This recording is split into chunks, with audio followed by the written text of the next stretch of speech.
C'est la 100e fois qu'il prononce un discours sur ce thème.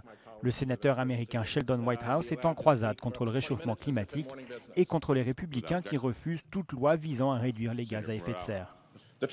La vérité, Monsieur le Président, c'est que la coopération des républicains sur ces questions, qui a existé par le passé, a été totalement réduite au silence par le lobby des énergies fossiles. Les pollueurs ont mis en place un système sophistiqué de mensonges, nourri par un flux sans fin d'argent à la provenance douteuse.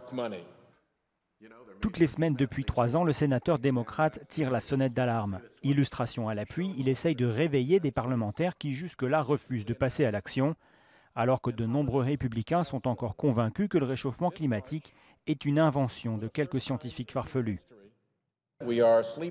Nous allons à la catastrophe, les yeux fermés, et il est temps de se réveiller.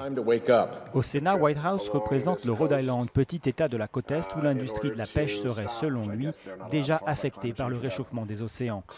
Mais au-delà de la politique environnementale, c'est à ses yeux la crédibilité du Congrès américain qui est en jeu. Nous devons prouver au reste du monde que nous pouvons nous pencher sur ce problème d'une manière digne de notre démocratie. Si nous ratons ce test, nous allons prendre un retard important.